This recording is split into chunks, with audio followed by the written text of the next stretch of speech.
ہریرہ رضی اللہ تعالیٰ عنہ کی محنتیں بھی کچھ کم نہیں. ابو ہریرہ رضی اللہ تعالیٰ عنہ کافی اواخر میں یعنی تقریباً 5 ہجری کے بعد انہوں نے اسلام قبول کیا. اللہ کے نبی صلی اللہ علیہ وسلم کے مکے کا دور ختم ہوا نبوت کے بعد, پھر مدینہ آئے اللہ کے نبی صلی اللہ علیہ وسلم. مدینہ آنے کے بعد بھی 5 سال گزر گئے. اس کے بعد ابو ہریرہ رضی اللہ تعالیٰ عنہ ابو طفیل بن عمر الدوسی رضی اللہ تعالیٰ عنہ کی محنتیں اور نجر کی محنتوں کے بعد یمن کی پٹی پر, سعودی عرب اور یمن کے درمیان جو پٹی ہے وہاں پر ایک الدوس قبیلہ دوس رہا کرتا تھا. ابو ہریرہ رضی اللہ تعالیٰ عنہ کہا کہ ہے قبیلہ دوس کے یعنی یمن کے. اللہ کے نبی صلی اللہ علیہ وسلم کہتے تھے الایمان یمانی والحکمت یمانی, ایمان تو یمن والا ہے اور حکمت بھی ان کے پاس پورے مقدار میں. اور جب ابو ہریرہ رضی اللہ تعالیٰ عنہ آئے تو اللہ کے نبی صلی اللہ علیہ وسلم نے کافی گرم جوشی کے ساتھ ان کا استقبال کیا. اور ابو ہریرہ رضی اللہ تعالیٰ عنہ پہلے ہی دائیوں کی باتوں پر کلمہ پڑھ چکے تھے اور رستہ جب طبیعت کر رہے تھے کہ رستہ کتنا لمبا ہے, میں نبی سے کب ملوں گا صلی اللہ علیہ وسلم, بڑی محبت کے ساتھ آئے. اب سوال یہ اٹھتا ہے دماغ میں کہ وہ صحابہ کرام جو اللہ کے نبی صلی اللہ علیہ وسلم کے ساتھ مکے میں 13 سال تھے, مدینے میں شروع میں 5 سال تھے, یعنی کل ملا کر شروع کے اوائل کے دور میں صحابہ کرام ہیں, حدیث میں ان کی روایتیں تھی. سب سے زیادہ حدیث بیان کرنے والے کون ہیں؟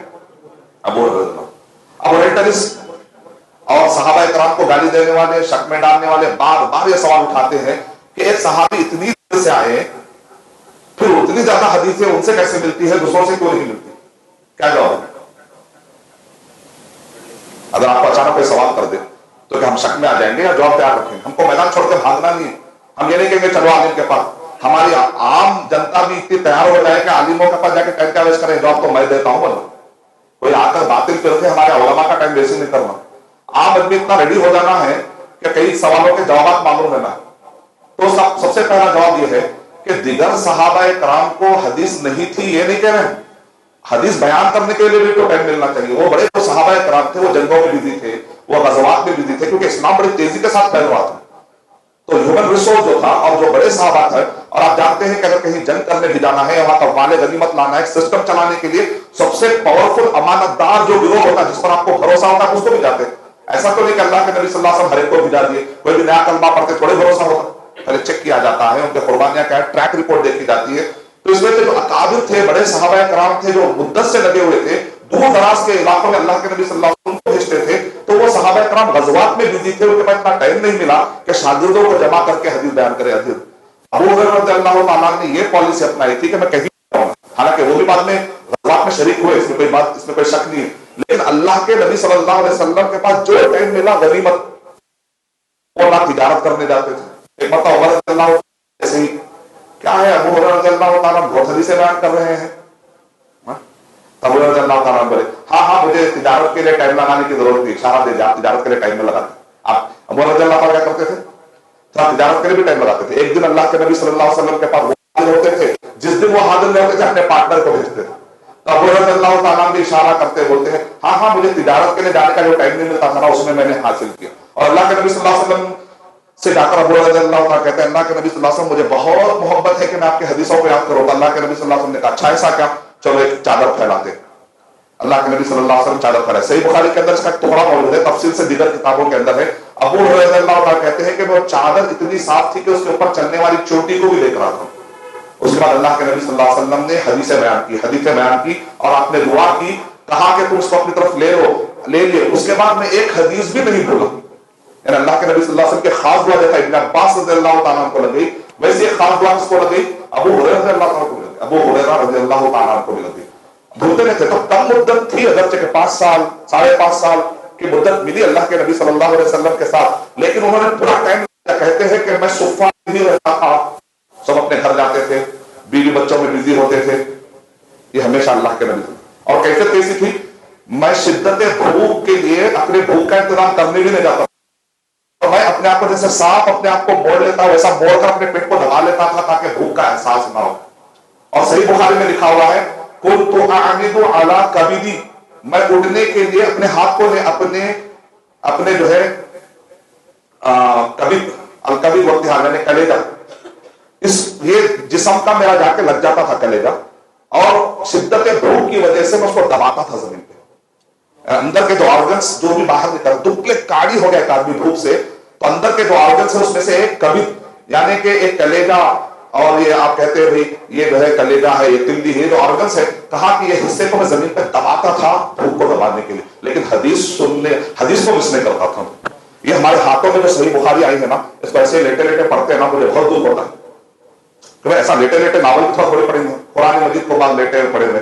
یہ دین بہت سارے قربانیوں کے بعد آیا، بہت سارے لوگوں نے اپنے خون پسینے نہیں، اپنے آرگن کو سنا دیا، آرگن کو سنا دیا۔ انہوں نے اپنے خون بھوکے بھوکے پیٹ تھے اور اپنے آپ کو کہتے ہیں پتھر رکھتا تھا ہمیشہ میں، وہ پتھر کو پیٹ پہ دبا دے کے اللہ کے نبی صلی اللہ علیہ وسلم کے پاس ہمیشہ پڑا ہوتا تھا۔ انصار کے بچے جاتے جاتے جیسے بال کو جاتے جاتے بچے مارتے تھے نا، وہ سمجھتے کوئی چیز ہے، سمجھتے تھے کوئی پتھر رستے کا، تو جاتے جاتے مجھے لات مار کے جاتے تھے، یعنی ان کو پتا نہیں تھا کہ میں انسان ہوں، تو انسان ہے، یعنی ایسا موڑے میں ہے۔ بعد لوگ مجھے مجنون اور پاگل سمجھتے ہیں، پڑھا ہوا ہے، لیکن بعد میں پتا چلا اللہ کے نبی صلی اللہ علیہ وسلم نے جو حدیث شریف بیان کی، جو روایت کی، اس کی برکت یہ ہے کہ انہوں نے اتنے حدیثیں یاد کر لی تھی، اتنے حدیثیں یاد کر لی تھی، جو مسئلہ پوچھے حدیث وہاں سے نکلتی تھی۔ ماشاءاللہ، محنت کا پھل میٹھا ہوتا ہے، صبر کا پھل میٹھا ہوتا ہے۔ آج پوری دنیا ڈیپینڈ ہے کئی حدیثوں میں ابو ہریرہ رضی اللہ تعالیٰ عنہ کی سند پڑھنے، ابو ہریرہ رضی اللہ تعالیٰ عنہ کے علم کو حاصل کرنے کے لیے۔ آپ اس اندازہ لگائیے کہ ابو ہریرہ رضی اللہ تعالیٰ عنہ نے جو حدیثیں بیان کی، اگر ہم جب پڑھے حدیث کو تو یہ جذبے سے پڑھے کہ یہ ہمارے صحابہ کرام کے محنتوں کے نشانیاں ہیں۔ پھر اس کے بعد محدثین، یعنی کہ جو محنت کرنے کا انداز ہے، مجھے شیخ البانی رحمۃ اللہ علیہ کی بھی محنت یاد آ گئی۔ یہ جو محدثین ہوتے تھے نا، بڑی محنت کرتے تھے، جب جا کے یہ قرآن صحیح حدیث کے جو محفوظ نص آپ کہہ سکتے ہیں، یہ محمد صلی اللہ علیہ وسلم نے کہا، یقین کے ساتھ کہہ سکتے ہیں یہ اللہ کا کلام ہے، یہ رسول اللہ صلی اللہ علیہ وسلم کا کلام ہے، اتنے کلیئر ڈیمارکیشن کے ساتھ۔ دنیا کے کسی بھی ریلیجن میں آپ کو اتنی کلیئرٹی نہیں ملتی کہ یہ ان کے مذہبی بڑے نے کب کہا کب نہیں کہا، کلیئرٹی تک نہیں، لیکن ہم کہہ سکتے ہیں ماشاءاللہ۔ وہ کہنے کے لیے ہم ضرورت ہے اس کے پیچھے ان کی محنتیں۔ شیخ البانی رحمۃ اللہ علیہ بھی محدث ایسے نہیں بن گئے، آج کے دور میں انہوں نے بانٹا ہے، اتنی بڑی محنت کی ہے انہوں نے۔ تو کہتے ہیں جب میں حدیث کا علم میں نے شروع کیا تو میں اتنا غریب تھا کہ میرے پاس پیپر خریدنے کے بھی پیسے نہیں تھے۔ تو کیا کرتے تھے، رات میں جب پورے لوگ سو جاتے، گھروں کی طرف جاتے، تو اپنے پاس بھی ہوتا نا جو چنے رکھتے اور ان کے پاس سب کو پیپروں میں ڈال کے دیتے، تو وہ جو پیپرز ہوتے کھا کے پھینک دیتے لوگ، بعض میں وائٹ پیپر بھی رہتے ہیں، اچھے پیپر بھی رہتے ہیں، تو رات میں جا کے پیپر چھوڑتے تھے، کیونکہ ان کے پاس پیپر نہیں تھے۔ شیخ البانی رحمۃ اللہ علیہ کہتے ہیں میرے پاس پیپر خریدنے کا پیسہ نہیں تھا، تو اتنا بڑا سوا خرید لیتے، ایک ہوتی سوئی، ایک ہوتا سوا، یعنی جسے تھیلے اور ایک رسی خرید لیتے، پیپر جمع کرتے تھے، پورے بعد جا کے اس کو صاف کرتے تھے۔ کیسے لوگ ہیں اتنے وائٹ پیپر کو چنا کھا کے پھینک، اس کو ایسا استعمال کرتے۔ قدر ان کے پاس ہوگی جن کے پاس موجود نہیں ہے، جس کے پاس موجود ہے وہ آدمی کیا قدر کرے گا۔ اللہ تعالیٰ ہم کو اللہ کی نعمتوں کی قدر کرنے اور اسراف کرنے سے بچائے۔ ہمارے لیے وہ روٹی پھینکنے کی ہوگی، کسی کے لیے وہ ایک وقت کی غذا ہے۔ کبھی کوئی ایسی چیز پھینکنے سے پہلے ایک مرتبہ سوچ لے کہ یہ دانا اگر کنڈی میں پھینک رہا ہوں میں، اور کل کے کوئی بھوکا مرے گا حیدرآباد میں، کہیں اس کی بدبو مجھے نہ لگ جائے، یہ سوچ آتی ہے سیدھا کم ڈالے گا، جتنا کھانا ہے اتنا ہی ڈال لینا، جتنا یوز کرنا ہے اتنا ہی خریدنا ہے، اس کے زیادہ خرید کے رکھ کے پیسے ویسٹ نہیں کرنا۔ اگر خریدنے ہیں تو جو ظاہر کسی غریب کو پکڑ کے بولے بھی آپ پہن لو، یہ کپڑا آپ لے لو، یہ بہت کپڑے زیادہ ہو گئے، خالی رکھنے کے بجائے ویسٹ مینجمنٹ۔ تو شیخ البانی رحمۃ اللہ علیہ اس کو لا کر، اس کو سی کر، پیپر بنا کے اس پہ لکھتے تھے۔ کیا لکھے؟ 12 جلدوں میں جانتے ہیں، المغنی عن حمل الاسفار، یہ امام غزالی رحمۃ اللہ علیہ کی کتاب ہے احیاء علوم الدین، اس کی تخریج کیے تھے علامہ زین الدین العراقی۔ علامہ زین الدین العراقی رحمۃ اللہ علیہ نے 12 جلدوں میں جو تخریج کی، اس کتاب کو شیخ البانی رحمۃ اللہ علیہ نے سب سے پہلے 12 والیوم لکھے ہاتھ سے۔ لکھنے کے بعد ان کو حدیث میں صحیح ضعیف کیسے کرنا ہے سمجھ میں آیا، تب جا کے انہوں نے بعد میں محنت کرتے کرتے انہوں نے ایک دن ارواح الغلیل لکھ دی۔ ماشاءاللہ، مطلب یہ کہ بہت بڑی محنت ہے۔ آج ماں باپ کہتے ہیں ہمارے بچوں کو ہم بک دے رہے ہیں، پین دے رہے ہیں، کہ بچے نہیں پڑھ رہے۔ ماں باپ خون پسینہ کر کے محنت کر کے بچوں کو لا کے فیس دے رہے ہیں، پین دے رہے ہیں، بس دے رہے ہیں، پھر بھی بچے آؤٹ پٹ دیکھیں تو پھر بچوں کے اندر نہ دنیا کا علم پورا ہے نہ دین کا علم پورا ہے۔ کیوں؟ اس لیے کہ بچوں کو آپ نے صحابہ کے قصے سنائے نہیں، آپ نے محدثین کے قصے نہیں سنائے۔ جب تک آپ محدثین اور صحابہ کرام جو علم حاصل کرنے کے لیے جو محنت کرتے تھے وہ قصے نہیں سنائیں گے تو بچوں کے اندر وہ جذبہ نہیں آئے گا۔ تو ابو ہریرہ رضی اللہ تعالیٰ عنہ نے کافی محنت کی حدیثوں کو جمع کرنے کے لیے۔ ایک مرتبہ حضرت عائشہ رضی اللہ تعالیٰ عنہ نے بھی پوچھ دیا، کیا بات ہے ابو ہریرہ رضی اللہ تعالیٰ عنہ، آپ کچھ ایسے حدیثیں سنا رہے ہیں جو ہم کو بھی نہیں معلوم ہے؟